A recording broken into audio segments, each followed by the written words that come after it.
Assalamualaikum warahmatullahi wabarakatuh. Yang terhormat Bapak Sohibul Itmam selaku dosen pengampu mata kuliah Akabidika Syariah dan teman-teman HIS 5B yang saya sayangi dan saya banggakan. Perkenalkan, nama saya Nanang Saptaga Yuniar, NIM 53 dari kelas HIS 5B. Di sini saya akan membuat video berupa penjelasan mengenai perkaitan Akabidika. Berikut penjelasannya. Yang pertama yaitu pihak dalam perjanjian Akabidika. Akabidika sendiri merupakan suatu prosedur dalam penyelesaian sengketa di luar sebuah pengadilan yang dilakukan oleh kedua belah pihak yang telah melakukan kerjasama dan terikat dengan pihak ketiga yang netral. Jadi, pihak yang terdapat dalam perjanjian Akabidika yaitu kedua belah pihak yang telah melakukan kerjasama atau perjanjian dalam penanganan sebuah penyelesaian kasus sengketa di luar pengadilan dengan Akabidika tersebut. Terdapat beberapa asas yang harus diperhatikan para pihak yang bersengketa, yaitu 1. Asas kesepakatan, 2. Asas musyawarah, dan 3. Asas finansial. Kemudian sifat perjanjian Akabidika. Perjanjian Akabidika memiliki 4 sifat, yaitu 1. Akabidika shall be made based on the consent of parties, yang artinya Akabidika akan bisa dieksekusi apabila para pihak sepakat untuk menuangkan klausul Akabidika di setiap perjanjian yang dibuat. Kemudian yang kedua yaitu the decision that made by parties is not affected by the government, yaitu para pihak dalam menentukan pilihannya tidak berdasarkan hukum nasional negara masing-masing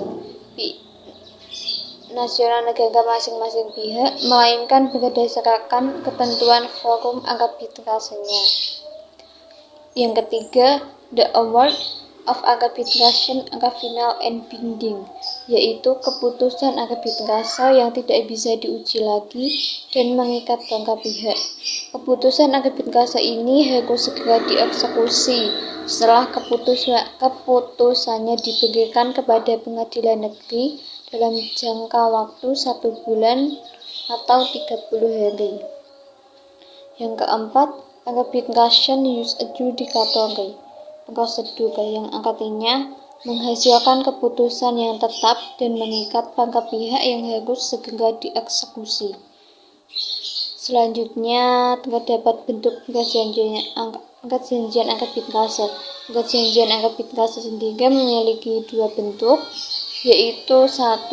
Pactum de compromittendo, yang artinya dibuat sebelum terjadinya sengketa tersebut. Yang kedua, akte kompromis, yang artinya dibuat setelah terjadinya sengketa tersebut. Kemudian isi dari perjanjian Akabidika sendiri yaitu 1. Perjanjian Akabidika atau klausul Akabidika yang dibuat secara tertulis setelah terjadinya sengketa apabila para pihak yang bersengketa tidak dapat menandatangani secara langsung perjanjian Akabidika tersebut, maka perjanjian tersebut harus dibuat dalam bentuk akta notaris. Yang kedua, pembuatan perjanjian Akabidika yang dibuat dalam bentuk akta notaris adalah bertujuan agar perjanjian tersebut memiliki kekuatan layaknya perjanjian yang ditandatangani langsung oleh para pihak. Yang terakhir yaitu tahap-tahap dalam Akabidika. Tahap-tahap dalam Akabidika sendiri diantaranya yaitu 1. Kesepakatan penyelesaian sengketa melalui Akabidika. 2. Pendaftaran dan permohonan Akabidika. 3. Penunjukan akabidar. 4. Tanggapan termohon dan tuntutan balik atau rekonvensi. 5. Sidang pemeriksaan.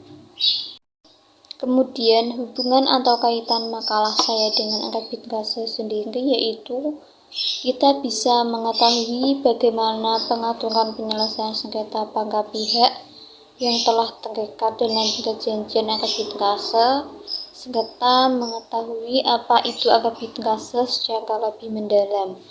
Tidak hanya mendasarkan saja seperti sekedar definisi arbitrase. Selain itu, makalah saya juga berisi tentang sifat arbitrase, tahap arbitrase, dan isi perjanjian dari arbitrase itu sendiri.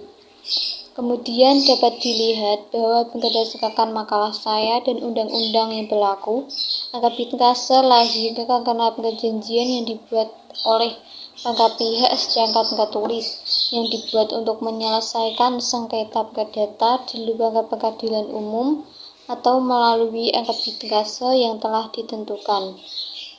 Baik, mungkin hanya itu yang bisa saya sampaikan. Kurang lebihnya saya ucapkan terima kasih. Dan jika terdapat tutur kata yang kurang berkenan, mohon dimaafkan. Wabillahi taufiq wal hidayah. Wassalamualaikum warahmatullahi wabarakatuh.